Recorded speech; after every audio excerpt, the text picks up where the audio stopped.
మరిన యేసుక్రీస్తు యొక్క నామమున మీ అందరికీ కృపా సమాధానం కలుగును గాక అనే కృతజ్ఞత వందనాలు తెలియపరుచుకుంటూ, దేవుడు ఎంతో గొప్పగా మనందరిని ప్రేమించి సజీవ లెక్కలో ఉంచి మరొక దినాన్ని మనకు ఇచ్చి ఆయన యొక్క నామాన్ని మహిమపరిచిన అవకాశాన్ని బట్టి దేవునికి వేణి స్తోత్రాలు చెల్లించుకొని ఈరోజు కూడా ఒక క్యారెక్టర్ స్టడీ మనం చూద్దాం.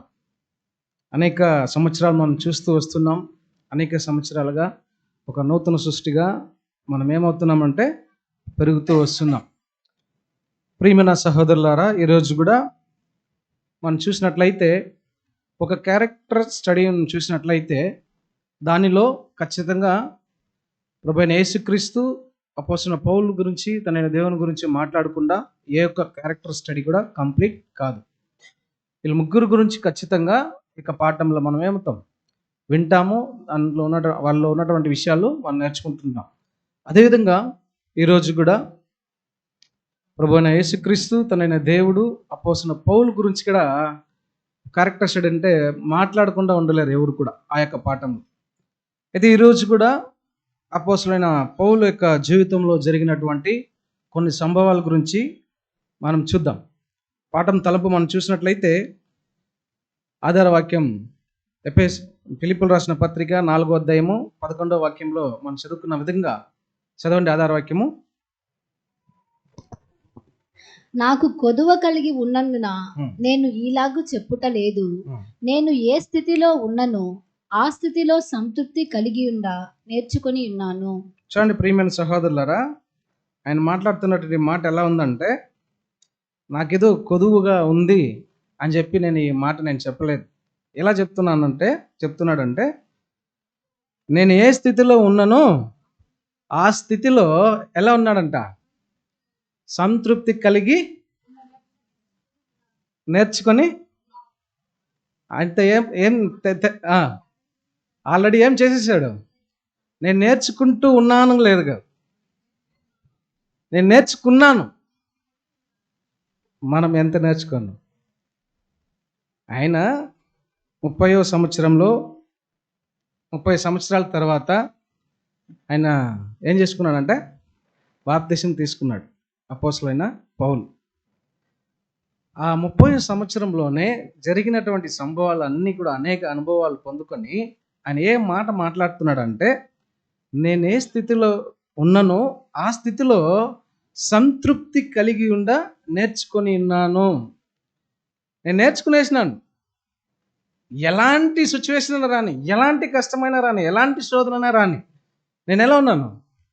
సంతృప్తిగా ఉన్నాను. మనం ఉన్నామా?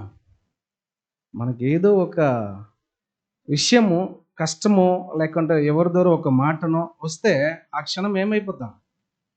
ఫీల్ అయిపోతాం. సంతృప్తిగా ఉండం. ఏదో ఒక డిసప్పాయింట్, మనసుకి ఒక నెమ్మది ఉండదు, ఒక ప్రశాంతంగా మనం జీవించలేము, ఏదో ఒకటి కోల్పోతాం. అయితే ప్రియమైన సహోదరులారా, అపోస్తలుడైన పౌలు చెప్తున్నటువంటి మాట ఎలా చెప్తున్నాడంటే, నేను ఏ స్థితిలో ఉన్నానో నాకు కొదువు కలిగిందని చెప్పలేదు ఆయన. ఏది కూడా నాకు కొదువుగా ఉందని నేను ఈ మాట మాట్లాడలేదు. నేను ఏ స్థితిలో ఉన్నానో ఆ స్థితిలో సంతృప్తి కలిగి నేను నేర్చుకున్నాను అని చెప్పి చెప్తున్నాను. ఎప్పుడు వస్తుందంటే ఈ మాట పలకడం, ఎప్పుడు పలుకుతున్నాడంటే ఆయన నేర్చుకున్న తర్వాత ఈ యొక్క మాటను పలుకుతున్నారు. మనం చెప్పగలమా ప్రియమైన సహోదరులారా? ఒకవేళ మనం ఎప్పుడు ఆత్మిక ఎదుగుదలలో గొప్పగా మనము ఎదుగుతామో, అర్థం చేసుకొని అనేక విషయాలు అర్థం చేసుకొని ఆత్మిక విషయంలో ఎదిగినప్పుడు ఈ యొక్క మాట మనం పలకగలుగుతాం. అయితే బ్రదర్, మేము ఆత్మికంగా ఎదగలేదా? ఎప్పుడు పలుకుతాం? చూడండి, ఒక సంఘంలో కానీ, కుటుంబంలో కానీ, పనిచేసే చోట కానీ ఏదైనా జరిగినా అది అక్కడే మర్చిపోయి వచ్చేస్తాం. ఇంట్లో జరిగిన కొన్ని రోజులు ఉంటుంది, అది మర్చిపోతాం. సంఘంలో జరిగితే ఎందుకు అలా అంటే, అపోస్తలుడైన పౌలు ఏం చెప్తున్నాడు? నాకు కొదువుగా ఉందని చెప్పి నేను మాట మాట్లాడలేదు. నేను ఏ స్థితిలో ఉన్నా కూడా నేను సంతృప్తిగా ఉన్నాను అని చెప్తున్నాడు. అయితే ఒక నూతన సృష్టి ఆత్మిక అభివృద్ధి చెందినప్పుడు, ఆయన అన్ని విషయాలు అర్థం చేసుకున్నప్పుడు ఈ మాట ఖచ్చితంగా చెప్పగలుగుతాడు. మనందరము ఆ యొక్క పిలుపులోకి పిలువబడి ఉన్నాం. ఓకేనా? ఆ అర్హతకు మనం ఏమై ఉన్నాము అంటే పాలివారమై ఉన్నాం. అలా అయినప్పుడు అపోస్తలుడైన పౌలు చెప్తున్నాడు, సంఘంలో కానీ కుటుంబంలో కానీ ఎక్కడ ఏది జరిగినా మనకు అనుభవాలు మనకు వచ్చినప్పుడు ఖచ్చితంగా ఇలాంటి మాట మనం చెప్పగలగాలి ప్రియమైన సహోదరులరా. అయితే అపోస్తలుడైన పౌలు ఇది ఎప్పుడు చెప్తున్నాడంటే క్రీస్తు శకపు 62వ సంవత్సరంలో ఈ యొక్క విషయాన్ని మాట్లాడుతున్నాడు. కిపి 62లో ఈ యొక్క విషయాల్ని ఆయన మాట్లాడుతున్నాడు ప్రియమైన సహోదరులరా. 30 సంవత్సరం తర్వాత ఈ యొక్క మాటల్ని ఆయన మాట్లాడుతున్నాడు. అయితే ఒక నూతన సృష్టి ఎక్కడ పెరగాలి, ఎలాంటి ఒక సిచ్యువేషన్లో పెరగాలి ఒక నూతన సృష్టి? శ్రద్ధగా పాట విందాము. ఒక నూతన సృష్టి ఎక్కడ పెరగాలి? సంఘంలోన అనేక శ్రమల మధ్యలో ఒక నూతన సృష్టి ఎలా పెరగాలంటే అనేక శ్రమల మధ్యలో ఆ యొక్క నూతన సృష్టి ఎదుగుదల అనేది ఖచ్చితంగా తెలుస్తుంది. అదేవిధంగా సమాధానంతో ఒక నూతన సృష్టి పెరుగుతుంది అనేది ఖచ్చితంగా లేదు. అది ఎలా ఉంటుందని చెప్తున్నారంటే సహోదరులు, చనిపోయినటువంటి ఒక స్థితిలో ఉంటుందంట. ఏం బ్రదర్, సమాధానంగా వద్దా? మనకు వద్దా అంటే ఏమంటున్నాడు? ఒక నూతన సృష్టి పెరగడము అనేక ఇబ్బందులు, కష్టాల మధ్యలో, శోధనల మధ్యలో పెరుగుతుందని చెప్పి సహోదరులు చెప్తున్నారు. సమాధానంగా పెరిగితే అది యొక్క నూతన సృష్టి ఎలా ఉంటుందని చెప్తున్నాడంటే చనిపోయినటువంటి ఒక స్థితిలో ఉంటుందని చెప్పి చెప్తున్నారు ప్రియమైన సహోదరుల. అయితే ఈ యొక్క విషయము అపోస్తలుడైన పౌలు మాట్లాడుతున్నారు. ఏ యొక్క సిచ్యువేషన్ అయినా రాని నేను సంతృప్తిగా ఉన్నానని చెప్పి అపోస్తలుడైన పౌలు ఆయన చెప్తున్నాడు. అయితే ఆయన అనేక శ్రమల మధ్యలో పెరిగినటువంటి వాడుగా ఉన్నాడు. ఆయన యొక్క జీవిత కాలంలో అపోస్తలుడైన పౌలు అనేక అనుభవాలు ఈయన ఏం చేసి ఉండొచ్చు, పొందున్నాడు కాబట్టి ఇక మాటలు మాట్లాడుతుంది. ఆయన గడిచి వచ్చిన అనేక అనుభవాల గురించి ఈ సందర్భంలో ఈ యొక్క మాటని మాట్లాడుతున్నాడంటే మనం అర్థం ఎలా తీసుకోగలం, ఎలా అర్థం చేసుకోగలం ఈ విషయాన్ని చూసినట్లయితే, ఇప్పుడు నిబంధన చేసుకుని వచ్చినటువంటి జీవితం నుంచి మనం ఆలోచించాలి. అపోస్తలుడైన పౌలు మాట్లాడుతున్న మాట ఎలా మాట్లాడుతున్నాడంటే, ఏ సమయమైనా కానీ నేను సంతృప్తిగా ఉన్నాను. ఇప్పుడు ఈ క్షణము ప్రతి ఒక్క నూతన సృష్టి నేను సంతృప్తిగా ఉన్నాను అని చెప్పగలమా? ఈ క్షణం ఎందుకు చెప్పలేము కదా? అంటే ఏదో ఒక సిచ్యువేషన్లో మనం ఏం చెప్పగలుగుతుంటామంటే ఉండలేమంటున్నాం. అయితే అపోస్తలుడైన పౌలు చెప్తున్నాడు, అనేక అనుభవాలు, శ్రమలు ఆయన యొక్క జీవితంలో వచ్చిన దాని వలన ఆయన ఏం మాట్లాడుతున్నాడు అంటే నేను సంతృప్తిగా ఉన్నాను. ఆయన నేర్చుకునేసినాడు. నేను ఏమంటున్నాడు అంటే ఒక వాక్యంలో సంతృప్తి కలిగి నేర్చుకొని ఉన్నాను అన్నాడు. మీరు ఎందుకు నేర్చుకోలేదు? ఇప్పుడు లేదు అంటున్నారు. నేర్చుకుంటూ ఉన్నా అంటే 13 సంవత్సరాలు నేర్చుకుంటూనే ఉన్నామా? అనేక అనుభవాలు వస్తుంది. అయితే నూతన సృష్టి ఖచ్చితంగా ఏం చెప్తున్నాడు అంటే ఆత్మిక అభివృద్ధిలో ఎదుగుదల అనేది కనబడినప్పుడు ఖచ్చితంగా ఈ మాటని చెప్పగలుగుతాం. అది ఏదైనా మన యొక్క ఆత్మిక విషయంలో శారీరకంగా కానీ ఆత్మికంగా కానీ ఒక శోధనలు మనకు కలిగినప్పుడు ఈ మాట చెప్పగలగాలి. ఎవరు చెప్పగలుగుతారంటే ఆత్మిక అభివృద్ధిలో ఎదుగుదల వచ్చినప్పుడు ఖచ్చితంగా ఈ యొక్క మాటను ఖచ్చితంగా పలుకుతారు ప్రియమైన సహోదరులరా. అయితే అపోస్తలుడైన పౌలు ఏం చెప్తున్నాడంటే నేను సంతృప్తిగా ఉన్నాను అని చెప్తున్నాడు. అయితే మనకు కలిగిన అనుభవములు, శ్రమల మధ్యలో మనం ఎంత మట్టుకు సంతృప్తి కలిగి ఉంటాము అని చెప్పగలం. నేను ఉంటాను చెప్పగలుగుతామా? మనకు వచ్చే కలిగిన శ్రమల మధ్యలో ఉండలేం. సరే, ఓకే. ఇప్పుడు ఒక క్వశ్చన్, సంతృప్తి అంటే ఏమి? ఫుల్ఫిల్మెంట్ అంటే పరిపూర్ణంగా నేను సంతృప్తిగా ఉన్నాను, పరిపూర్ణంగా నాకు సంతృప్తిగా ఉంది, పరిపూర్ణంగా ఉన్నాను, సంతోషంగా ఉన్నాను అంటుంది. అయితే ఎలా చెప్పగలమంటే ఏ అనుభవము కలిగినను, మన యొక్క ఒక నూతన సృష్టికి ఏ అనుభవం కలిగినను పెద్దగా ఎంచుకోకూడదు. అది కష్టమైనా కానీ, మాట ద్వారా కానీ, ఒక దెబ్బ ద్వారా కానీ, ఏదైనా కానీ పెద్దగా దాన్ని ఎంచుకోకూడదు. ఓపికతో, సహనముతో దేవుని చిత్తము ఇదేనని అర్థం చేసుకోవాలి. మనకి ఏది జరిగినా, ఒక మాట ఒక సహోదరు దగ్గర వచ్చినా కూడా కానీ, మాట్లాడినా కానీ, ఒక దెబ్బ కొట్టినా కానీ, బయట కానీ, కుటుంబంలో కానీ వచ్చినా కూడా ఇది దేవుని చిత్తము అనుకొని, ఇది దేవుని చిత్తమని అనుకొని మనం సంతృప్తి చెందాలి. ఇది సంతృప్తి అంటేనే ఒక విషయం.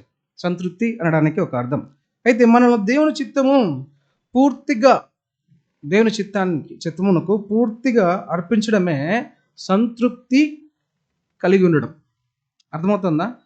ఎలా మాట్లాడుతుంటే మనలను దేవుని యొక్క చిత్తమునకు పూర్తిగా అర్పించడమే సంతృప్తి.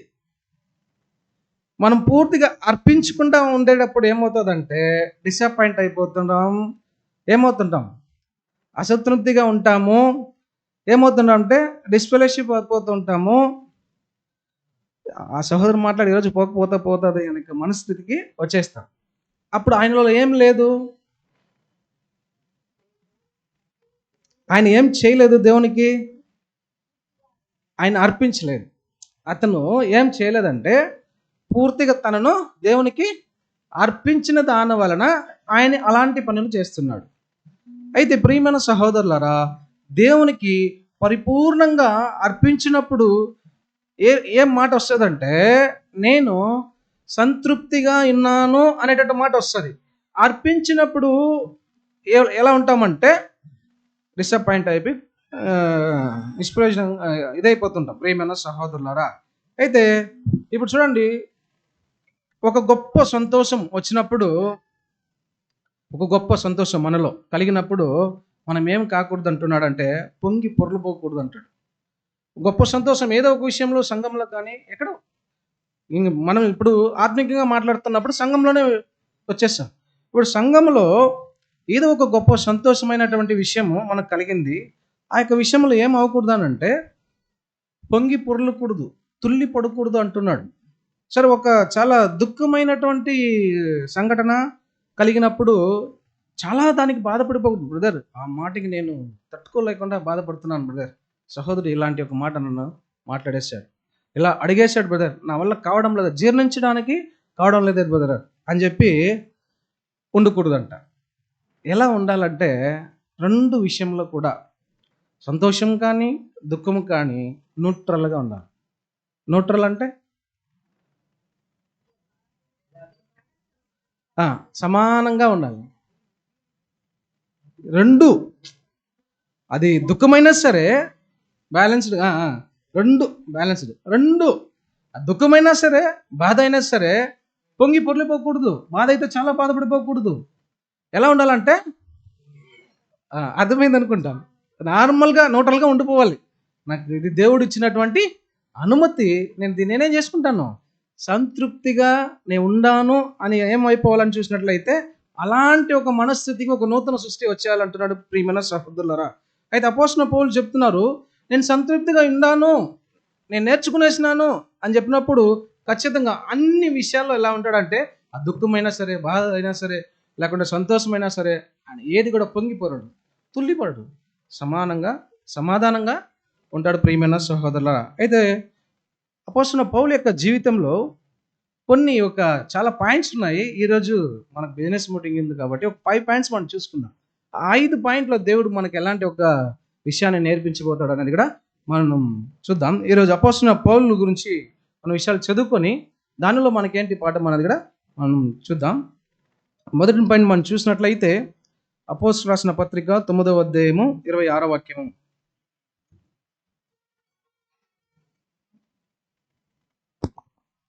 అతడు యెరూషలేములోనికి వచ్చి శిష్యులతో కలుసుకొనుటకు యత్నము చేసెను, కానీ అతడు శిష్యుడని నమ్మక అందరూ అతనికి భయపడిరి. చాలు. ఈ యొక్క సంభాషణ ఎక్కడ జరుగుతుందంటే ప్రియమైన సహోదరులారా, మీరు ఈ అధ్యాయం మొత్తం 1 నుంచి కడపటి వరకు మీరు ఇంటికి వెళ్ళి చదవండి. నేను స్టోరీ చెప్పేస్తాను. ఆ యొక్క అధ్యాయంలో ఉన్నటువంటి స్టోరీ నేను చెప్తాను. అయితే మీకు అర్థమయ్యే కొన్ని విషయాలు మాత్రం చదువుకుందాం. 18వ వాక్యం నుంచి చదవండి సిస్టర్. అప్పుడే అతని కన్నుల నుండి పొరల వంటివి రాలగా దృష్టి కలిగి లేచి బాప్తిస్మము పొందెను. చాలు చూడండి ప్రియమైన సహోదరులారా, ఈ సంభాషణ ఎక్కడ జరుగుతుందంటే అపోస్తలుడైన పౌలు అనేక మందిని ఏం చేస్తున్నాడు, క్రీస్తులందరినీ కూడా ఏం చేస్తున్నాడంటే చంపుతూ వెళ్తున్నాడు. అలాంటి ఒక సందర్భంలో ఈయన ఆ పట్టణంలో పోతున్నప్పుడు ఎవరు తన కంటికి కనబడతారు? సౌలుగా, ఇప్పుడు అపోస్తలుడైన పౌలు సౌలుగా ఉండి పౌలుగా మారిన ముందు ఆ సందర్భంలో జరిగినటువంటి ఈ యొక్క ఆయన ఆ యొక్క వెలుగును చూస్తాడు కదా, యేసుక్రీస్తు యొక్క వెలుగుని చూసినప్పుడు ఏమవుతుంది, ఆయనకి కళ్ళు పోతుంది. ఆ కళ్ళు పోయినప్పుడు అక్కడ ఏం జరుగుతుందని చూసినట్లయితే ఎవరు తీసుకెళ్తారు అతన్ని? అననీయ తీసుకెళ్ళి అక్కడ అననీయ ద్వారా ఆయనకు దేవుడు ఆ కళ్ళని తెరిపిస్తాడు. ఆ పొందుకున్న తర్వాత ఏం జరుగుతుందంటే ఇక్కడ నుంచి చదవనిస్తారు. తరువాత ఆహారము పుచ్చుకొని బలపడెను. కింద పిమ్మట అతడు దమస్కులోనున్న శిష్యులతో కూడా కొన్ని దినములుండెను.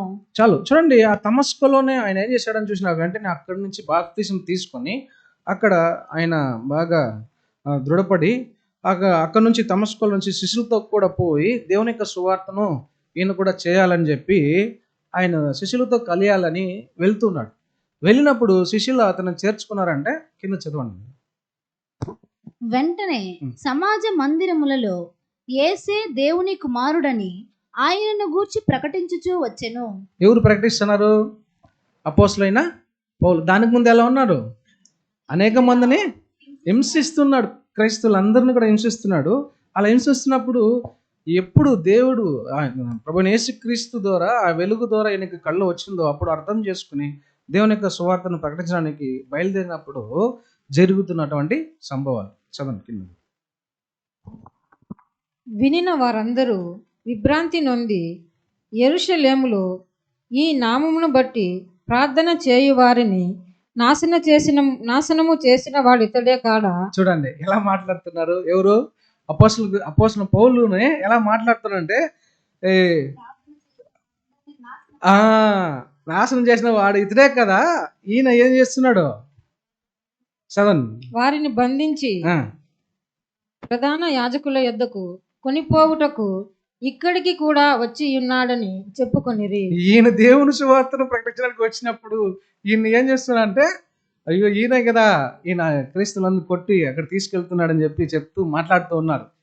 తర్వాత సౌలు మరీ ఎక్కువగా బలపడి ఈయనే క్రీస్తు అని రుజువు పరచుచు దమస్కులో కాపురమున్న యూదులను కలవరపరచెను. చూడండి, అక్కడ యూదులందరినీ కూడా ఈయన కలవరపరుస్తున్నాడు. అంటే దానికి ముందు ఈయన చాలా మోసమైనటువంటి స్థితిలో ఉన్నాడు, అందరినీ హింస పెడుతున్న స్థితిలో ఉన్నాడు. అలాంటి ఉన్నప్పుడు అక్కడ ఉన్నటువంటి యూదులను ఈయన చూస్తే భయపడేవాళ్ళు కదా. అలా భయపడుతున్నప్పుడు ఏం జరుగుతుంది కింద కంటిన్యూ చేయండి. అనేక దినములు పిమ్మట యూదులు అతనిని చంపనాలోచింపగా చంపాలని ప్లాన్ చేశారు ఈయన్ని, అపోస్తలుడైన పౌలుని. అలాంటి సందర్భంలో ఏం జరుగుతుంది? వారి ఆలోచన సౌలునకు తెలియవచ్చెను. సౌలు తెలిసిపోయింది, నన్ను ఎలా చంపేశారు వీళ్ళని చెప్పి ఆయనకి తెలిసిపోయిన తర్వాత వారు అతని చంపవలనని రాత్రి పగళ్ళు ద్వారముల యొద్ద కాచుకొని ఉండిరి. ఎవరిని చంపాలని? అపోస్తలుడైన పౌలుని చంపాలని కాచుకొని ఉన్నారు. గనుక అతని శిష్యులు రాత్రి వేళ అతనిని తీసుకొని పోయి గంపలో ఉంచి గోడ గుండా అతనిని క్రిందికి దింపిరి. ఎలా దింపారో చూడండి. తన శిష్యులు గంపులో పెట్టుకొని గోడ కింద అన్ని దింపేశారు, కాపాడుతున్నారు. తర్వాత అతడు యెరూషలేములోనికి వచ్చి శిష్యులతో కలిసి చూడండి, అక్కడ నుంచి యెరూషలేముకి వచ్చినప్పుడు శిష్యులతో కలిసి ఏం చేయాలనుకుంటున్నాడు? యత్నము చేసిన గాని ఆయనతో కలుసుకోవాలని ప్రయత్నం చేస్తున్నాడు. కానీ అతడు శిష్యులని నమ్మక అందరూ అతనికి భయపడిరి. అతను క్రీస్తు శిష్యుడు అని నమ్మకుండా అందరూ ఏం చేస్తున్నారు? భయపడుతూ ఉన్నారు అక్కడ ఉన్నటువంటి వాళ్ళు. అలా భయపడుతున్నప్పుడు చేర్చుకున్నారని చూసినట్లయితే శిష్యులు చేర్చుకోలేదు. ఎవరు చేర్చుకున్నారు? అయితే బర్నబా అతనిని దగ్గర తీసి యొద్దకు తోడుకుని వచ్చి అతడు త్రోవలో ప్రభువుని చూచెననియు ప్రభువు అతనితో మాట్లాడననియు అతడు దమస్కులో యేసు నామమును బట్టి ధైర్యముగా బోధించనని వివరముగా తెలియపరచెను. చూసారా, అక్కడ ఉన్నటువంటి శిష్యులు కూడా ఈయన దగ్గరికి చేర్చలేదు, తృణీకరించారు. ఎవరిని? సౌలుని, పౌల్ని. ఓకేనా? తృణీకరించినప్పుడు శిష్యులు, యేసుక్రీస్తు యొక్క శిష్యులే ఈయన చూసి భయపడుతున్నారు, తృణీకరించేశారు. ఇదే విధంగా ప్రియమైన సహోదరులారా, మన యొక్క జీవితంలో జరిగిపోయి ఉండొచ్చు, జరుగుతూ ఉండొచ్చు, లేకపోతే జరగవచ్చు. ఎవరి ద్వారా? ఇప్పుడు అక్కడ ఆయనకి ఎవరి ద్వారా తృణీకరించబడ్డారు? శిష్యులే ఏం చేశారు? తనను అంగీకరించలేదు. ఇప్పుడు ఇలాంటి ఒక సిచ్యువేషన్ మన జీవితంలో జరిగితే ఎలా ఉంటుంది ప్రియమైన సహోదరులారా? చూడండి, మనము మారు మనసు పొంది బాప్తిసం తీసుకొని ఈ యొక్క సత్యంలో వెంబడించి వెళ్ళాలని వచ్చినటువంటి మనల్ని, మన తోటి సహోదరులు మనల్ని తృణీకరిస్తే ఎలా ఉంటుంది? ఆ సిచ్యువేషన్ ఎలా ఉంటుంది? తోటి సహోదరులే చేసినప్పుడు ఆ బాధ అనేది ఎలా ఉంటుంది చూడండి ప్రియమైన సహోదరులారా. అయితే మనము దేవుని కొరకు ఏం చేసుకున్నాం? నిబంధన చేసుకుని వచ్చినటువంటి మనము అనేక మందితో కలిసి దేవుని యొక్క సేవ చేయాలని వచ్చినటువంటి మనల్ని సహోదరులు తృణీకరించినప్పుడు మన యొక్క మనసు ఎలా ఉంటుంది చూడండి. అయితే అపోస్తలుడైన పౌలు యొక్క మనసు, నేను దేవునితో నేనేం చేసుకున్నాను? నిబంధన తీసుకున్నాను కాబట్టి దేవుని చిత్తాన్ని నేను నెరవేర్చాలి. వాళ్ళు చంపినా, కొట్టినా, ఏమి చేసినా కూడా కానీ నేను దేవుని సేవను నిలుపును చేస్తానని చెప్పి ఆయన వచ్చాడు. అదేవిధంగా మనము కూడా ఆయన యొక్క చిత్తాన్ని నెరవేర్చడానికి మనం నిబంధన చేసుకుని వచ్చినటువంటి మనము అనేక శోధనలు సహోదరుల మధ్యలో తృణీకరింపబడినా కూడా కానీ మనము చెప్పగలమా? నేను ఈ సమయంలో ఏ సమయమైనా కూడా కానీ సంతృప్తిగా నేను ఉన్నాను అని చెప్పగలమా? ఇలాంటి సిచ్యువేషన్లో చెప్పగలమా? ఆ సహోదరు ఒక మాట మాట్లాడితేనే డిసప్పాయింట్ అయిపోయి డిస్ఫెలోషిప్ అయిపోతాం. ఓకేనా? ఇప్పుడు అపోస్తలుడైన పౌలు తనతో ఉన్నటువంటి శిష్యులు, నేను ప్రభువైన యేసుక్రీస్తు యొక్క సేవను చేయడానికి నేను వచ్చాను అని చెప్పి చెప్తున్నప్పుడు ఆయన చూసి ఏం చేస్తున్నారు? భయపడ్డారు, అంగీకరించలేదు శిష్యులు. తోటి సహోదరులు అలా చేసినప్పుడు ఎలా ఉంటుంది? అయితే అపోస్తలుడైన పౌలు ఎవరిని నమ్మారంటే, పిలిచినటువంటి పిలుపుకు లోబడి ఆయన ఎలాగైనా చిత్తాన్ని నెరవేర్చాలని ఆయన వచ్చి దేవుని సేవను చేశాడు. అదేవిధంగా ప్రియమైన సహోదరులారా, మనము కూడా దేవుని కొరకు నిబంధన చేసుకుని ఆ యొక్క జీవితాన్ని నెరవేర్చాలని వచ్చినటువంటి మనము ఎక్కడు కూడా డిసప్పాయింట్ కాకూడదు, సోలిపోకూడదు. మనం ఏం కాకూడదు అంటున్నాం చూసినట్లయితే ప్రియమైన సహోదరులారా, మన మనస్సును తృప్తిపరుచుకోవాలి. చేయగలమా? చేయాలి. అందుకే వచ్చాం. ఇప్పుడు ఒకవేళ చేయలేము అంటే మనం ఇంకా ఏం కాలేదని అర్థం, ఆత్మికంగా అభివృద్ధి చెందలేదని అర్థం.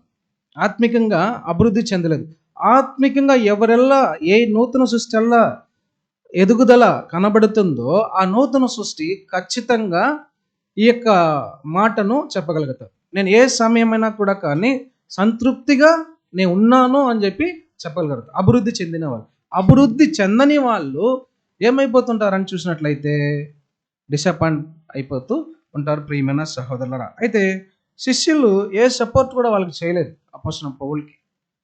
కానీ ఒక వ్యక్తి తనకి సపోర్ట్ చేసి, బర్నబా తను తీసుకెళ్ళి సువార్తను ప్రకటించడానికి సపోర్ట్ చేసే ప్రియమైన సహోదరులారా. అయితే మనకు ఆత్మిక జీవితంలో కంప్లీట్ చేసే లోపు, మనకి ఆత్మిక జీవితము కంప్లీట్ చేసే లోపు అనేక శ్రమలు రావచ్చు. మన మరణాన్ని తుదముట్టించేంత వరకు అనేక శ్రమలు రావచ్చు. కానీ మనము సోలిపోకుండా, ఏం బ్రదర్, మనతో ఉన్నటువంటి సహోదరుడే ఇలా మాట్లాడినప్పుడు నేను ఎలా మళ్ళీ అక్కడ రావడం, ఎలా బ్రదర్ నేను ఆత్మికంగా ఎదగగలుగుతాను అని చెప్పి ఎవరు కూడా మాట్లాడకూడదు అంటున్నాను ప్రియమైన సహోదరులారా. ఎవరు కూడా అలాంటి ఒక సమయంలో సంతృప్తిగా అని చెప్పగలే వారముగా మనం ఎదగాలి, అభివృద్ధి చెందాలి. అలాంటి మనసులు ఏ నూతన సృష్టికి ఉంటుందో వారు నిబంధన జీవితాన్ని కరెక్ట్గా జీవిస్తున్నారని అర్థం. ఇలాంటి ఒక మనస్సు ఏ ఒక్క నూతన సృష్టికి ఉందో వాళ్ళు ఎలా ఉంటారంట? కరెక్ట్గా నిబంధన జీవితాన్ని కరెక్ట్గా జీవిస్తున్నారని అర్థం చేసుకోవచ్చంట. నేను ఏ సమయమైనా కానీ, ఏ సందర్భంలో కానీ, ఏ అనుభవం కానీ సంతృప్తిగా నేను ఉన్నాను చెప్పగలిగినటువంటి మనసు కలిగినటువంటి ఒక నూతన సృష్టి ఖచ్చితంగా నిబంధన జీవితాన్ని కరెక్ట్గా జీవిస్తున్నారని అర్థం చేసుకోవచ్చు. ప్రియమైన సహోదరులు, ఖచ్చితంగా చెప్పవచ్చు, నేను ఈ యొక్క విషయంలో నేను కరెక్ట్గా వెళ్తున్నానని చెప్పగలను. ప్రియమైన సహోదరులు, అయితే అది ఏ సమయమైనా సరే సంతృప్తిగా నేను ఉన్నాను అని చెప్పగలిగేటటువంటి ఒక నూతన సృష్టి ఆత్మీకంలో అభివృద్ధి చెందుండారని చెప్పి చెప్పగలం. అయితే ఇదే అపోస్తలుడైన పౌలు మొదటి పాయింట్లో చెప్తున్నటువంటి ఒక విషయం. మొదటి పాయింట్ ఏ యొక్క విషయం గురించి మాట్లాడినాం? శిష్యులు ఏం చేశారు? అతన్ని తృణీకరించారు. ఓకేనా? ఇప్పుడు రెండో పాయింట్కి మనం వచ్చేస్తాం. అపోస్తలుడైన పౌలు జీవితంలో జరిగినటువంటి రెండో విషయం. అనేక విషయాలు ఉంది, ఒక 5 పాయింట్స్ మాత్రం మనం చూద్దాము. రెండో ఒక విషయం మనం చూసినట్లయితే బాధ, పెయిన్. ఆయన అపోస్తలుడైన పౌలు ఈయన బర్నబా కలిసి అనేక స్థలములకు వెళ్ళి దేవుని యొక్క సేవను చేస్తున్నారు. అలా పోయినప్పుడు అపోస్తలుడైన పౌలుకి అది లిస్త్రియా ఇకోనియం అనే పట్టణంలో వెళ్ళి సేవ చేస్తున్నప్పుడు అక్కడ పక్కన ఉన్నటువంటి పట్టణాలందరూ యూదులందరూ కూడా వచ్చి అపోస్తలుడైన పౌలుని రాళ్ళతో కొట్టి కొడుతున్నారు. రాళ్ళతో ఎవరిని? అపోస్తలుడైన పౌలుని రాళ్ళతో కొడుతున్నారు. ఆయన ఎలా ఉన్నాడంటే, ఏ స్థితిలో ఉన్నాడంటే చనిపోయే ఒక స్థితిలో ఉన్నాడు. రాళ్ళతో కొట్టి చనిపోయే ఒక స్థితిలో ఉన్నారు అపోస్తలుడైన పౌలు. ఇప్పుడు మనం ఆలోచిద్దాం ప్రియమైన సహోదరులారా.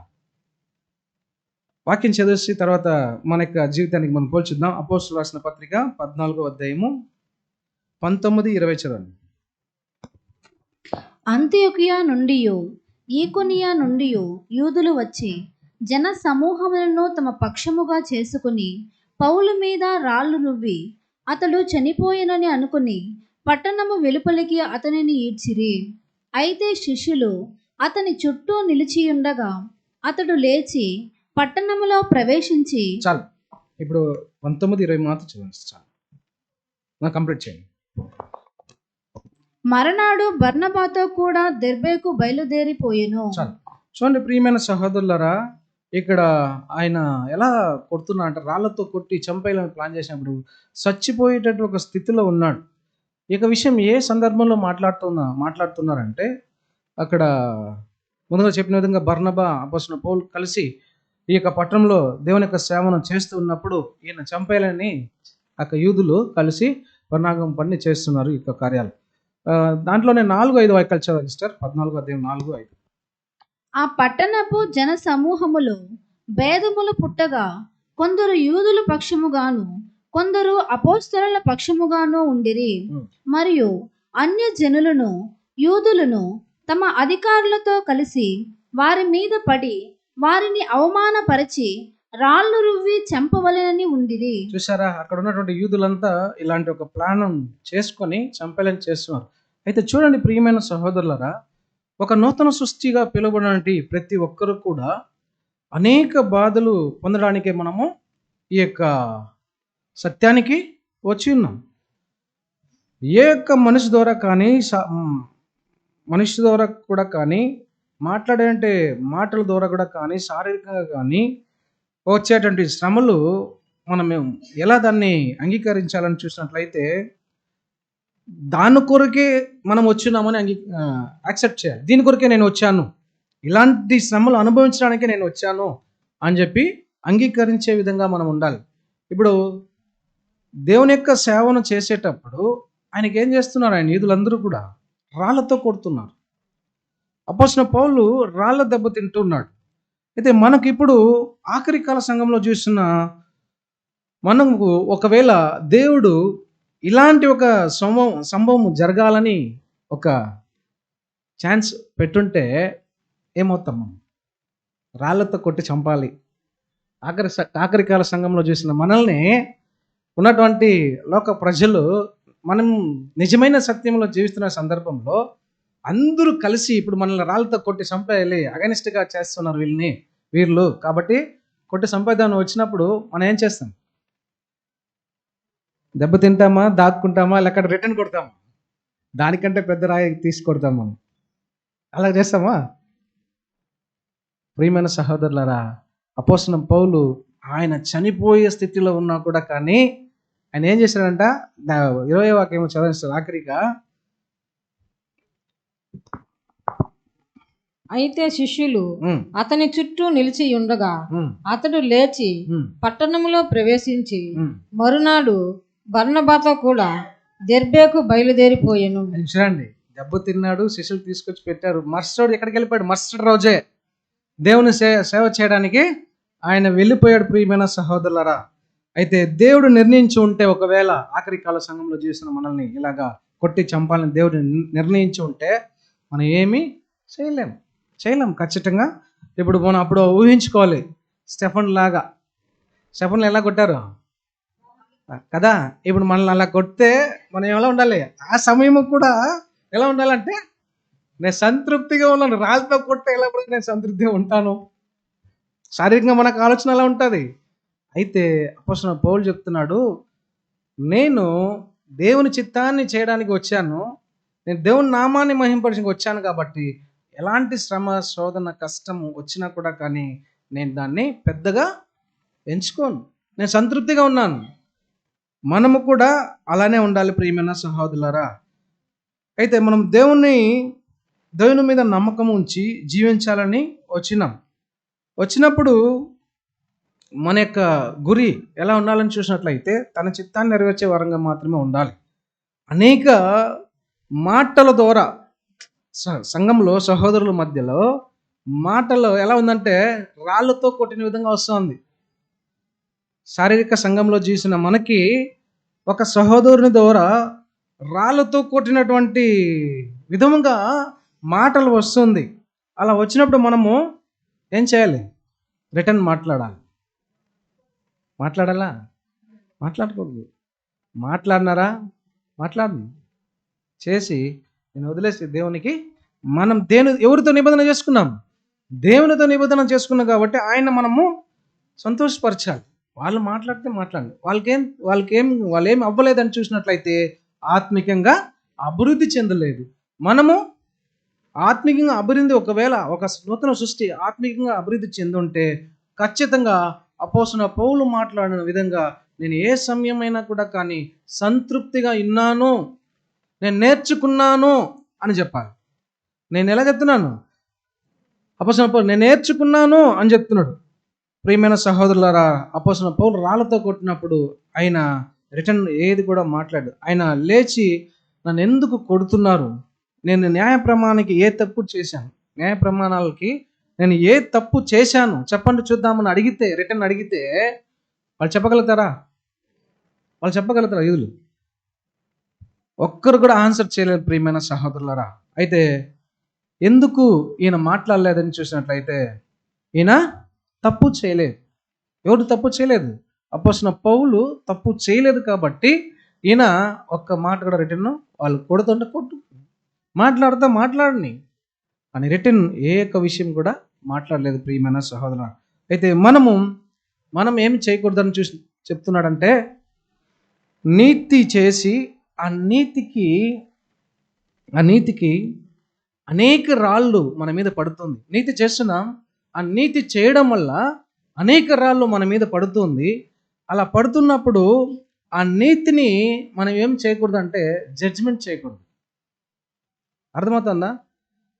నీతిని ఇప్పుడు సంఘంలో వచ్చినప్పుడు, సంఘంలో ఆత్మీయంగా ఎదుగుదల కోసం ఒక పనిని చేస్తున్నాం, ఒక నీతిగా మాట్లాడుతున్నాం అంటే ఆ విషయంలో ఏదో ఒక సహోదరునో సహోదరి కూడా కానీ ఒకవేళ ఆయన ఏం చేయకూడదు అంటున్నాడంటే, ఆ నీతిని బ్రదర్ నేను కరెక్ట్గా కదా చేశాను, నన్ను ఎందుకు మాట్లాడుతున్నారని జడ్జిమెంట్ చేయకూడదు అంటున్నాడు.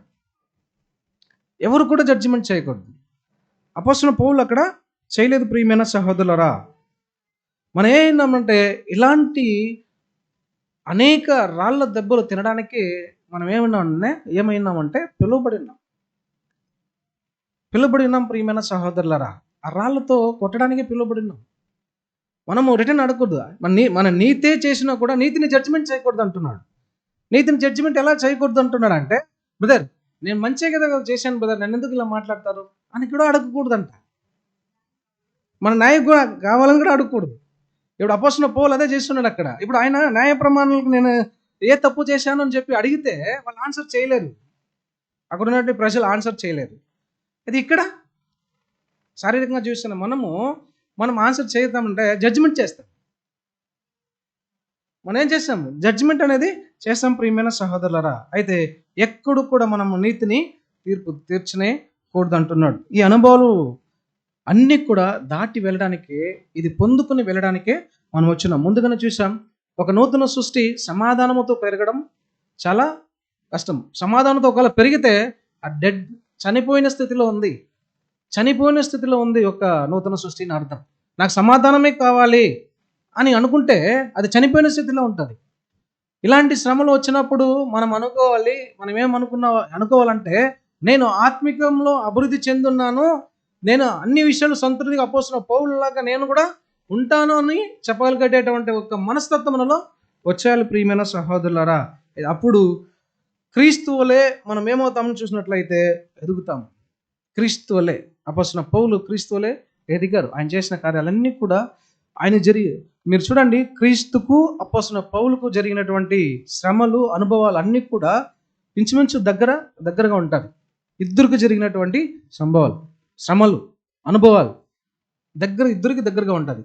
ఇప్పుడు అదే విధంగా ఇప్పుడు సంఘంగా పిలువబడే మనము కూడా అలాంటి శ్రమలతోనే మనము వెళ్ళాలి. ఇలాంటి ఒక శ్రమలలో మన యొక్క క్యారెక్టర్ ఎలా ఉంది, మన యొక్క క్యారెక్టర్ ఎలా డెవలప్మెంట్ చేసుకుంటున్నాం అనేదే మనం ఆలోచించి చూడాలి ప్రియమైన సహోదరుల. ఇది రెండవ పాయింట్. ఏది చూసాం? బాధ, పెయిన్. రాళ్ళతో కొడితే ఎలా ఉంటుంది? ఒక మాట మాట్లాడితే ఎలా ఉంటుందని చూసినట్లయితే అనేక రోజులు ఆ మాటను జీర్ణించుకోలేకుండా పోతుంటాం. ఇప్పుడు ఉన్నటువంటి సిచ్యువేషన్లో మనం ఏం చేస్తామంటే, ఒక మాటకి ఒక సహోదరుని మాట్లాడితే జీర్ణించకుండా ఉంటామంటే, అయితే ఆ జీర్ణించుకోలేకుండా పోతున్నామంటే మనం ఏ స్థితిలో అంటే అభివృద్ధి చెందలేదనే స్థితి. అది గుర్తుపెట్టుకోవాలి. అయితే నువ్వు జీర్ణించుకున్నావు అంటే నువ్వేమైనావు? అభివృద్ధి చెందినావు, ఆత్మికంగా అభివృద్ధి చెంది ఉన్నావు.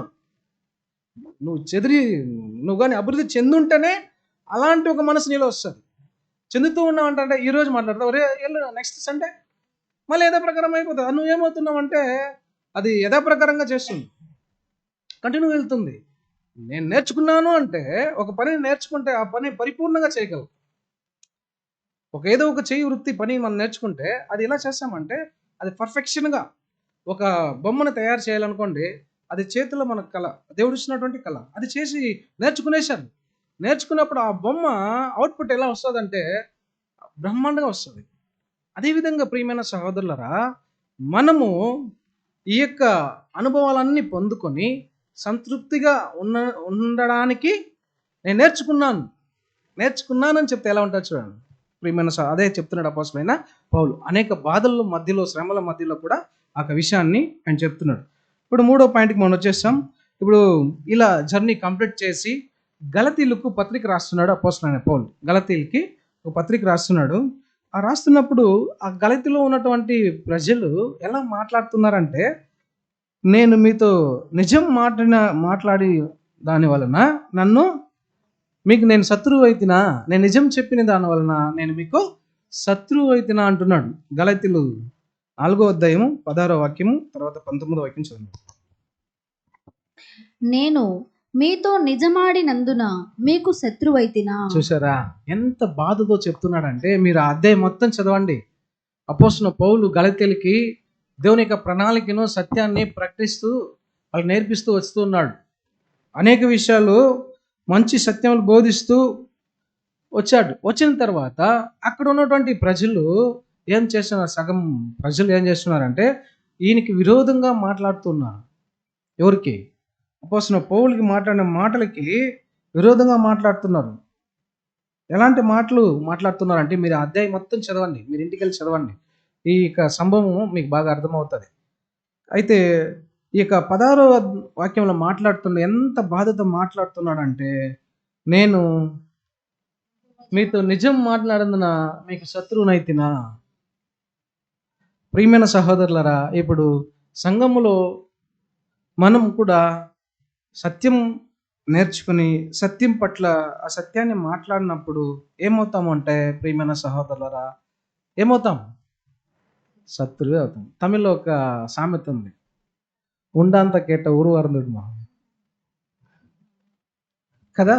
ఇప్పుడు నిజాన్ని అడిగినప్పుడు ఏమవుతుందంటే ఎవరికి కూడా దాన్ని అంగీకరించరు, యాక్సెప్ట్ చేయరు కదా. అది ఎవరు కూడా జీర్ణించుకోలేరు. నిజం అడిగినప్పుడు ఎవరు కూడా జీర్ణించుకోలేరు. అపోస్తలుడైన పౌలు దైవిక ప్రణాళిక గురించి ఆ గళితులకి చెప్తూ ఉన్నాడు. వాళ్ళు చెప్పినప్పుడు నేను నిజం చెప్పిన దాని వలన నేను మీకు శత్రువు అవుతున్నా అని అడుగుతున్నాడు.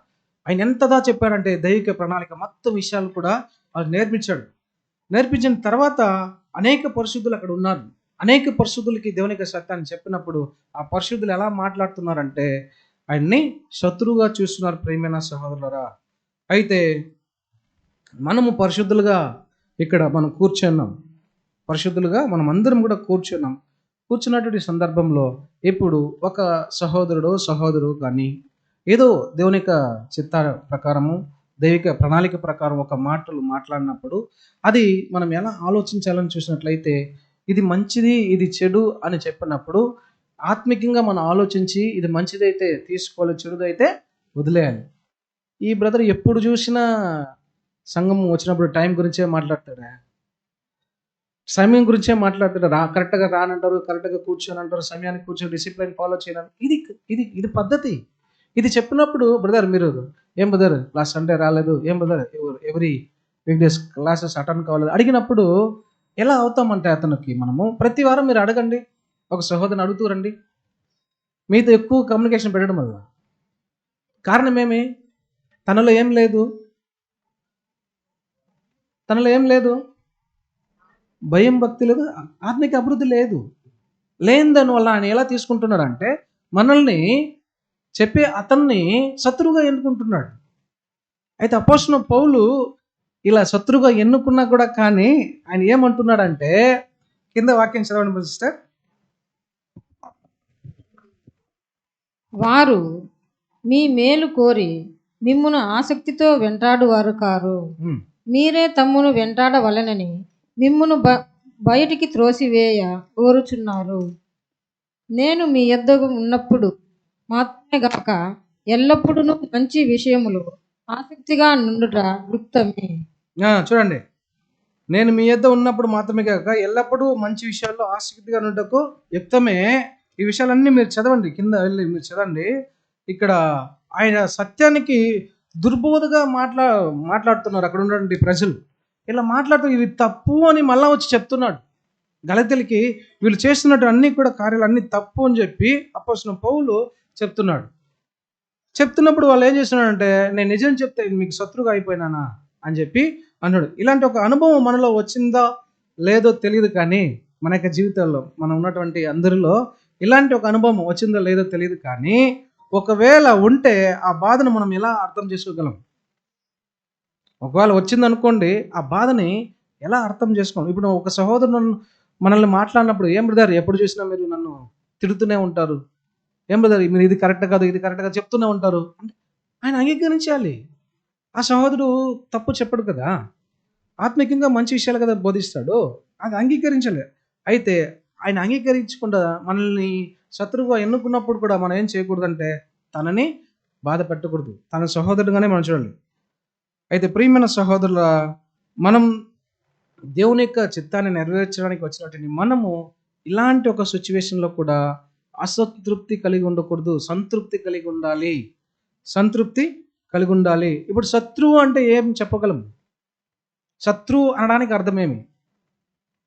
శత్రువు అనడానికి అర్థం ఏం చెప్పగలం? సాతాను అని అర్థం కదా. శత్రువు అంటేనే ఈ మాటని యేసుక్రీస్తు దగ్గర ఇక విషయం మాట్లాడతారు. ఈ విషయాన్ని శత్రువు అంటేనే ఇప్పుడు యేసుక్రీస్తుకి శత్రువు ఎవరు? అపవాదే కదా. ఇప్పుడు మనం మాట్లాడితే దేవుని సత్యాన్ని మాట్లాడినప్పుడు ఇప్పుడు మనం ఏమవుతాం? దాన్ని అంగీకరించుకొని ఎప్పుడు చూసినా ఈయన దగ్గర ఇదైపోయింది. ఆయన మనల్ని శత్రువుగా భావిస్తే ఆయన యొక్క దృష్టిలో మనం ఎలా ఉన్నాం? అయితే ఆయనలో ఏం లేదు, ఆత్మిక అభివృద్ధి లేదు. కాబట్టి ఆయన అలా మాట్లాడుతున్నాడు. ప్రియమైన సహోదరులు, ఒకవేళ సంఘములో అలాంటి మాటలు మనలో అనినప్పుడు మరలా ఆ సంఘానికి వెళ్ళి పని చేయగలమా? ఇప్పుడు నన్ను సాతాను లాగా ఎన్నుకున్నారు, మీరందరూ నన్ను ఎన్నుకోండి అనుకుంటే రేపు మరలా నేను మీకు వచ్చి సేవ చేయగలనా? అపోస్తలుడైన పౌలు చేశాడు. అపోస్తలుడైన పౌలు మరలా వాళ్ళు చేసేశారు చెప్పేసి వెళ్ళిపోయాడు. అపోస్తలుడైన పౌలు సత్యాన్ని, దేవుని యొక్క ప్రణాళికను తెలియపరిచేసి వెళ్ళిపోయాడు. వెళ్ళిపోయి తిరిగి మరలా వచ్చి వాళ్ళకి ప్రకటిస్తున్నాడు, మీరు శత్రువు అన్నా కూడా కానీ, నేను రాళ్ళతో కొట్టి చంపినా కూడా కానీ, నేను మీకు దేవుని నామాన్ని మహింపరచాలి, ఎలాగైనా దేవుని యొక్క సత్యం మిమ్మల్ని నడిపించాలి, దేవుడు నన్ను ఎన్నుకున్నాడని చెప్పి ఆయన మరలా వచ్చి చేస్తున్నాడు. అపోస్తలుడైన పౌలు చేసిన విధంగా మనము చేయాలి. అందుకే పిలువబడి ఉన్నాం, అందుకే ఏర్పరచబడి ఉన్నాం ప్రియమైన సహోదరులారా. ఇది మూడో ఒక పాయింట్.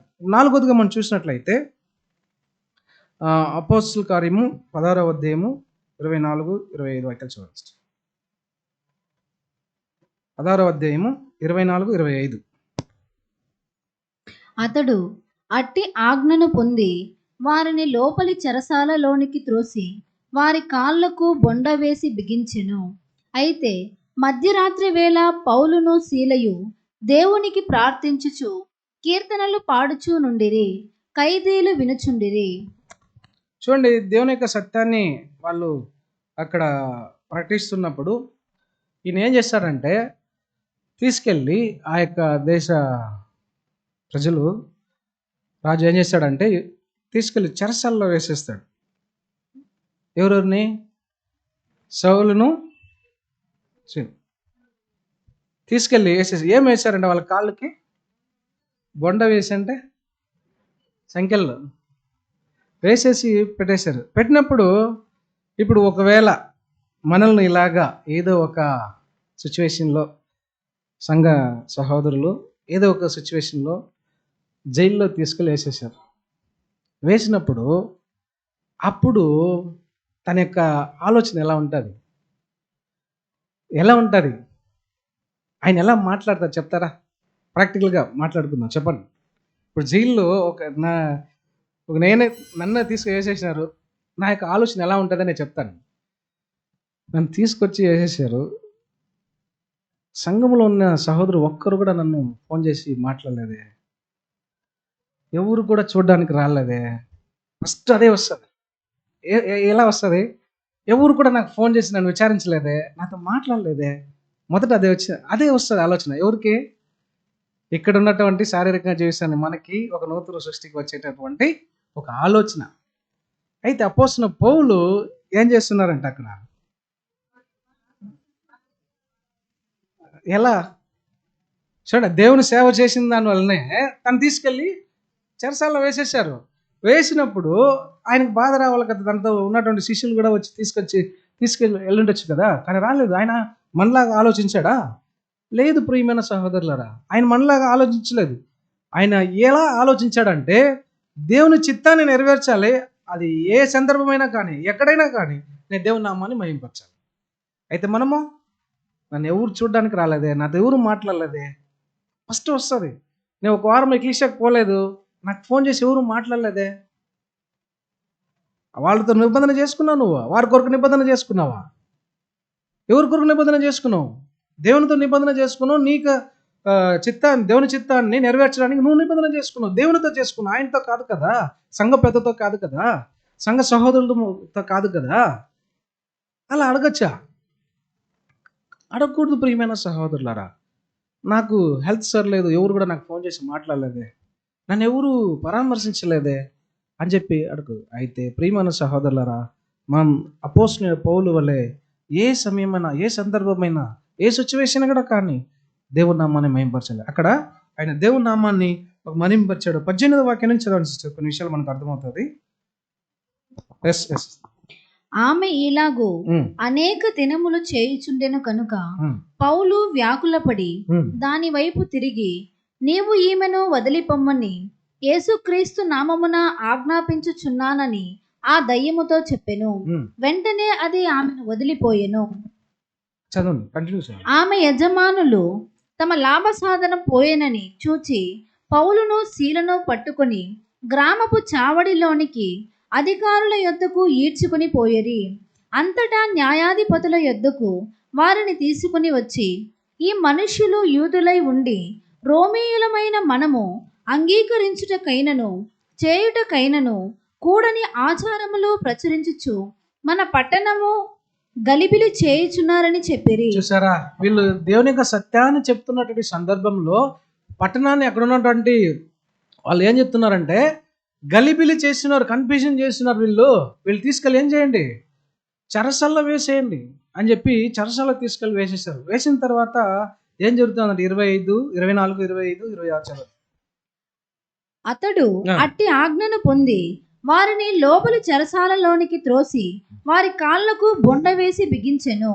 అయితే మధ్యరాత్రి వేళ పౌలును శీలయు దేవునికి ప్రార్థించుచు కీర్తనలు పాడుచు నుండిరి, ఖైదీలు వినుచుండిరి. చూసారా, చూడండి, ఆ జైల్లో కూడా, చెరసాల్లో కూడా దేవుని నామాన్ని మహింపరుస్తున్నారు. అపోస్తలుడైన పౌలు పాడుతూ ఉన్నారు, మహింపరుస్తున్నారు. అలాంటి సిచ్యువేషన్లో అక్కడ ఉన్నటువంటి పక్కన ఉన్నటువంటి వారు కూడా ఏమవుతున్నారంట, ఖైదీలు కూడా వినుచు ఉన్నారు. అక్కడ ఉన్నటువంటి ఒక ఖైదీ, ఒక కింద చదివిన వాక్యము, అప్పుడు అకస్మాత్తుగా మహా భూకంపము కలిగెను, చెరసాల పునాదులు అదరిను, వెంటనే తలుపులన్నీ తెరుచుకొనెను, అందరి బంధకములు ఊడెను.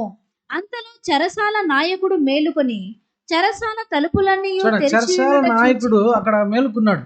ఇలా మేలుకున్నప్పుడు గేట్ అంతా ఓపెన్ అయిపోయింది, వీళ్ళు వెళ్ళిపోయారు, మనల్ని ఏం చేయబోతాడు, రాజు చంపేస్తాడని భయపడిపోయాడు. ఆ యొక్క చెరసాలకు కాపలుగా కాస్తున్నటువంటి వ్యక్తి ఆ భయపడిపోయాడు. ఈయన భయపడిన వెంటనే లోపల నుంచి సౌండ్ వస్తుంది, నేను లోపల ఉన్నా, మేము బయటకు పోలేదు, మీరు భయపడద్దు, నేను లోపల ఉన్నానని చెప్పి భయపడద్దు అని చెప్పి ఆయనకు ఉత్తరం ఇస్తాడు అపోస్తలుడైన పౌలు, శీలయు. కింద చదవండి. అతడు కంటిన్యూ. తలుపులన్నీ తెరిచి ఉండట చూచి ఖైదీలు పారిపోయి రనుకొని కత్తి దూసి తన్ను తాను చంపకొనబోయెను.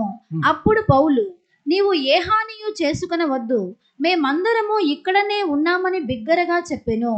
అతడు దీపము తెమ్మని చెప్పి లోపలికి వచ్చి వణుకుచు పౌలుకును శీలకును సాగిలపడి వారిని వెలుపలికి తీసుకుని వచ్చి, అయ్యలారా, రక్షణ పొందుటకు నేనేమి చేయవలెను అనెను. చాలు, చూడండి, ఈ యొక్క సంభాషణ మనము బబులోన్ నుంచి వింటుంటున్నాం. బబులోన్లో ఉన్నప్పటి నుంచి వింటూ ఉంటున్నాం. దీనిలో ఉన్నటువంటి భావం ఏమి మీకు అర్థమైందా ప్రియమైన సహోదరులారా? ఆయన ఏ సమయమైనా మనకు ఆధారవాక్యం గుర్తొచ్చారు. ఏ సమయమైనా కూడా కానీ సంతృప్తిగా ఉన్నాను, దేవుని చిత్తాన్ని నెరవేరుస్తున్నాను. ఆయన చేసిన దాని వలన, ఆయన అక్కడ పాటలు పాడుతూ దేవునితో ప్రార్థన చేసిన దాని వలన అక్కడ కాపలాగా ఉన్నటువంటి వ్యక్తి ఏమయ్యాడని చూసినట్లయితే, నేను వాక్యం చదివిస్తారు, అది కాదు కింద, రక్షణ పొందుటకు నేను ఏమి చేయవలను, 30వ వాక్యం చూడండి. ఇప్పుడు నువ్వు ఆయన చేసిన దాని వలన, ఆయన అక్కడ దేవునితో సన్నిహితంగా ఉన్న దాని వలన అక్కడ ఉన్నటువంటి కాపలాదారుడు ఏమయ్యాడని చూసినట్లయితే, నేను రక్షణ పొందాలంటే నేనేం చేయాలి? అలాంటి ఒక అనుభవం మనలో రావాలి, అలాంటి ఒక జీవితం మనలో ఉండాలి అంటున్నాడు ప్రియమైన సహోదరులారా. అవునా కదండి? ఇప్పుడు సహోదరు నాకు ఫోన్ చేయలేదే, నన్ను ఎవరు పట్టించుకోవడం లేదు, నాతో ఎవరు మాట్లాడడం లేదు, నీతో మాట్లాడడానికి నువ్వు రాలేదు, నువ్వు దేవునితో నువ్వు వచ్చావు, నువ్వు దేవునితో మాట్లాడాలి. అది ఇంట్లో ఉంటే కాదు, సంఘానికి వస్తేనే అవుతుంది. ప్రియమైన సహోదరులారా, ఇది చేయాలి. ఇది చేసినప్పుడు ఆయన చూడండి, ఆయన చేసిన ప్రార్థన, ఆయన పాడిన దాని వలన అక్కడ ఒక వ్యక్తి ఏమవుతాడు, మారు మనసు పొంది బాప్తిసం తీసుకుంటాడు, రక్షింపబడతారు. ప్రియమైన సహోదరులారా, అలాంటి జీవితం మనము జీవించాలి. ప్రియమైన సహోదరులారా, జీవిస్తున్నామా అలాంటి ఒక జీవితం?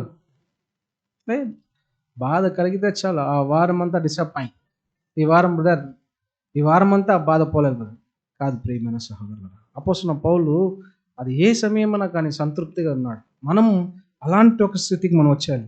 నేను నేర్చుకున్నాను అంటాడు. మనము నేర్చుకుంటూనే ఉన్నాం. మరణపర్యంతం నేర్చుకుంటూనే ఉంటామా? కాదు ప్రియమైన సార్, నేర్చుకోవాలి. అది ఈ రోజా రేపా తెలియదు, నేర్చుకోవాలి.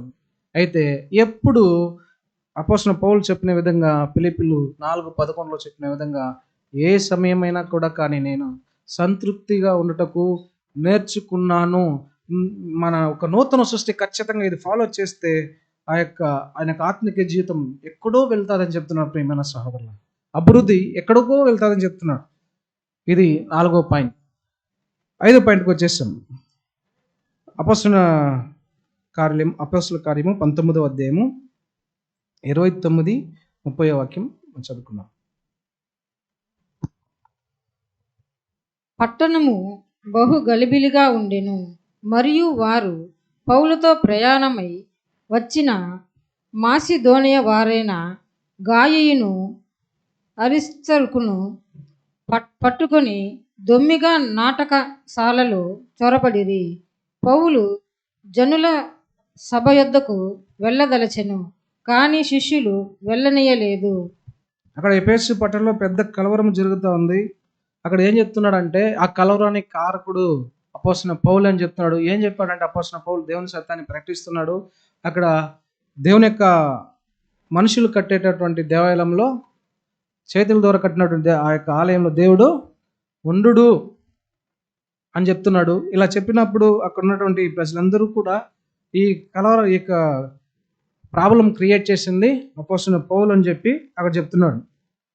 అయితే అపోస్తలుడైన పౌలు ప్రాబ్లం క్రియేట్ చేసే విధంగా అక్కడ సత్యం మాట్లాడడానికి చూసినట్లయితే ఏ ఒక్క విషయం కూడా అక్కడ మాట్లాడలేదు. ప్రియమైన సహోదరులరా, ఈ అధ్యాయం మీరు చదవండి ఇంటికి వెళ్ళి. ఏ ఒక్క విషయం గురించి అక్కడ ప్రాబ్లం ఈయన క్రియేట్ చేశాడని చెప్పి అక్కడ ఉన్నటువంటి ప్రజలు మాట్లాడుతున్నారంటే దాని గురించి మీకు టోటల్ వివరణగా ఈ అధ్యాయం మొత్తం చదవాలంటే చాలా టైం పడుతుంది. కాబట్టి దాంట్లో ఉన్నటువంటి వివరణ మాత్రం నేను తెలియపరుస్తున్నాను. ఓకేనా? ఇప్పుడు చూడండి, అపోస్తలుల ఈయన ప్రాబ్లం క్రియేట్ చేశాడని చెప్పి అక్కడ మాట్లాడుతున్నారు. అయితే ఆ విధంగా ఏ యొక్క సత్యం కూడా ఆయన అక్కడ మాట్లాడలేదు. ఆలయంలో దేవుడు ఉంటాడని చూసినట్లయితే ఖచ్చితంగా మనుషులు కట్టిన ఆలయంలో దేవుడు నివసించడం అని చెప్తున్నాడు ప్రియమైన సహోదరులారా. అందుకే 30వ వాక్యంలో చెప్తున్నాడు, పౌలు జనుల సభ యొద్దకు వెళ్ళదలచును, కానీ శిష్యులు వెళ్ళనీయలేదు. ఇప్పుడు ఆయన అనుకుంటున్నాడు, ఇప్పుడు వాళ్ళందరూ కూడా ఎలాగైనా తనను చంపేయాలనుకుంటున్నాడు. దేనికైనా రెడీగా ఉన్నాడు అపోస్తలుడైన పౌలు. వెళ్ళాలనుకుంటున్నాడు. ఎక్కడికి? ఆ దేవాలయంలో వెళ్ళాలని అనుకుంటున్నాడు. తనతో ఉన్నటువంటి శిష్యులందరూ కూడా వెళ్ళొద్దు అని చెప్పి అపోస్తలుడైన పౌలుని అక్కడ నిలపడం మనం చూడొచ్చు ప్రియమైన సహోదరులు. అయితే అపోస్తలుడైన పౌలు తన లైఫ్ దేవునికి అర్పించేశాడు. లైఫ్ని దేవునికి అర్పించేశాడు. రెడీగా ఉన్నాడు. ఏ సమయమైనా కానీ, ఏమైనా కానీ దేవుని యొక్క సత్యం కొరకు నన్ను ఏమైనా చేయని అని చెప్పి రెడీగా ఉన్నాడు. తన శిష్యులు తనని పంపించడం లేదు ప్రియమైన సహోదరులారా. అయితే పరిశుద్ధులమైనటువంటి మనము ఏం చేయాలంటే ప్రియమైన సహోదరులారా, పరిశుద్ధులమైనటువంటి మనం ఏం చేయాలంటే సత్యమేదో అది చెప్పి మిగతా విషయాల్లో నోరు మూసుకుని ఉండిపోవాలి. సత్యం ఏముందో అది తెలియపరిచేయాలి. దానివల్ల రాళ్ళతో కొడతారా? తీసుకోవాలి. చంపుతారా? చంపని తీసుకుందాం. ఏదైనా కానీ చేయని అపోస్తలుడైన పౌలు లాగా ఉండిపోవాలి ప్రియమైన సహోదరులారా. అయితే అపోస్తలుడైన పౌలు ఎక్కడు కూడా ఆయన దేవుని యొక్క సత్యానికి విరోధంగా మాట్లాడలేదు. ఎక్కడ కూడా మాట్లాడలేదు ప్రియమైన సహోదరులు. కరెక్ట్గానే ఆయన వెళ్ళాడు. ఆయన యొక్క దారిని కరెక్ట్గా కంప్లీట్ చేశాడు. అదేవిధంగా ప్రియమైన సహోదరుల మనము యేసుక్రీస్తుతో పాటు నిబంధన చేసుకొని వచ్చాము. మనము అపోస్తలుడైన పౌలు వల్లే మనము జీవిస్తున్నామా లేదని మనము పరిశీలించి చూసుకోవాలి. అయితే ఎలా ఉందాం? మనకు సిచ్యువేషన్, మన యొక్క ప్రాబ్లం వచ్చినప్పుడు, మనకు కలిగినటువంటి శ్రమల మధ్యలో మన యొక్క ఆత్మిక స్థితి ఎలా ఉంది? అపోస్తలుడైన పౌలు ఉన్నటువంటి మనసులాగా మనకుందా? ఆధారవాక్యం చదువుకుందాం. ఫిలిప్పీయులు 4:11. నాకు కొదువ కలిగినందున నేను ఇలాగూ చెప్పుట లేదు. చూడండి ప్రియమైన సహోదరులు, నాకేదో కొదువు కలిగింది, నేను అందువల్ల నేను చెప్పలేదు. నాకు కొదువు కలిగింది, నాకు ఈరోజు మన్నా ఇవ్వలేదు, నాకు ప్రార్థన ఇవ్వలేదు, ఏమండి ఉదయకాల తీర్మానం చదవడానికి ఇవ్వలేదు, నాకు లీడింగ్ ఇవ్వలేదు, నాకు కొదువు కలిగింది నేను చెప్పలేదు. నేను ఏ స్థితిలో ఉన్నను ఆ స్థితిలో సంతృప్తి కలిగి ఉన్న నేనేం చేసుకున్నాను? నేర్చుకున్నాను. ఆ విధంగా చెప్పాలి ప్రియమైన సహోదరులారా. మొదటి యొక్క విషయం ఏం చెప్పారు? మొదటి పాయింట్, తృణీకరణ. శిష్యుల ద్వారా ఈయన ఏం చేశాడు? తృణీకరించాడు. రెండవది బాధ. ఎలాంటి బాధ? రాళ్ళతో కొట్టండి బాధ. ఆ బాధలో కూడా ఏం చేశాడంటే చనిపోయే స్థితిలో ఉన్నాడు. వాళ్ళ శిష్యులు తీసుకొచ్చి నైట్ మరుసటి రోజు ఏం చేశాడంటే ఆయనతో పాటు మళ్ళీ సేవ చేయడానికి వెళ్ళాడు. ఒక్కసారి మనలో ఒక మాట మాడితే తిరిగి పక్కడ చూడు, అవునా కదా? ప్రియమైన సహోదరుల, మూడవది దేవుని యొక్క సత్యం చెప్పినప్పుడు ఇది నిజము, ఇది డిసిప్లిన్ ఆర్ట్, ఇది ఫాలో అప్ చేయండి అని చెప్తే దాంట్లో ఏమవుతాం? మనము శత్రువుగా మారిపోతున్నాం. దీనికి ఎలా ఉండాలి మన మనసు? అపోస్తలుడైన పౌలు విధంగా ఉండాలి. నాలుగోది, అది ఎలా ఉందని చూసిన చెరసాల్లో అవమానం. ఇప్పుడు మన జైల్లో వేస్తే ఎంత అవమానం ఉంటుంది మనకి కదా, అవమానంగా ఉంటుంది కదా. గవర్నమెంట్ ద్వారా ఇలాంటి ఒక సిచ్యువేషన్ మనకు వచ్చేసింది అనుకోండి, మనం 4 గోడల మధ్యలో నివసించాలి, ఎవరు కూడా బయట పోకూడదు, మీరు ఉన్న ఇంట్లోనే ఉండాలి. దేవుడు నమ్మని ఎలా మహింపరచాలి అప్పుడు? ఆ సిచ్యువేషన్ ఎలా?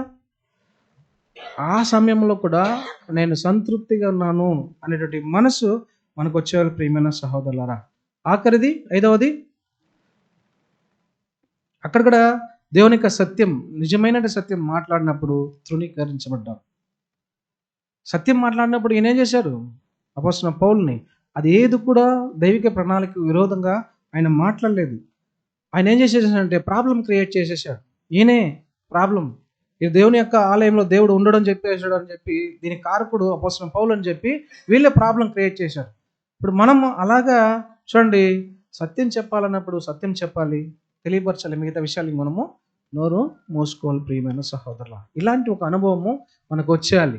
అందుకే అపోస్తలుడైన పౌలు ద్వారా అనేకమైన విషయాలు మనకి దేవుడు తెలియపరుస్తూ వస్తున్నాడు. ఈరోజు కూడా ఇలాంటి ఒక గొప్ప సత్యం దేవుడు మనకు అందించాడు. అయితే చూడండి, ఈ రోజు నుంచి కూడా మనము ఈ యొక్క నేను ఏ స్థితిలో ఉన్నానో ఆ స్థితిలో సంతృప్తిగా ఉన్నాను అని చెప్పగలగాలి. నేను ఉన్నాను, నేను నేర్చుకున్నాను అని చెప్పే వరంగా మనం ఉండాలి. ప్రియమైన సహోదరుల, ఈ యొక్క పాఠం తీసినప్పుడు నాకే ఒక అనుభవం వచ్చింది.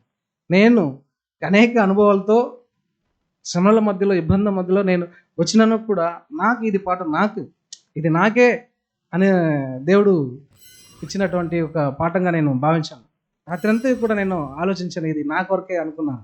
అయితే సంఘ సభ్యులైనటువంటి మనం అందరికీ ఇలాంటి ఒక మనస్సు అనేది అపోస్తలుడు పౌలుకి వచ్చినటువంటి మనస్సు వచ్చే విధంగా ఉండాలి. నేర్చుకున్నాడు, నేను నేర్చుకున్నాను అనే విధంగా మనం వచ్చేయాలి. నేను నేర్చుకుంటున్నాను బ్రదర్ కాదు, నేర్చుకుంటే ఏమవుతుందని చూసినట్లయితే ఆత్మిక అభివృద్ధి ఎక్కువగా పెరుగుతూ ఉంటుంది ప్రియమైన సహోదరులు. కాబట్టి ఇలాంటి ఒక సత్యాన్ని దేవుడు మనకు అందించాడు. కాబట్టి ఇది అర్థం చేసుకుని మన యొక్క ఆత్మిక జీవితం ప్రయోజనకరంగా ఉంటుందని నేను భావిస్తున్నాను. విన్న సత్య ప్రకారం దేవుడు మనందరినీ ఆశీర్వదించి దీవించును గాక. ఆమేన్.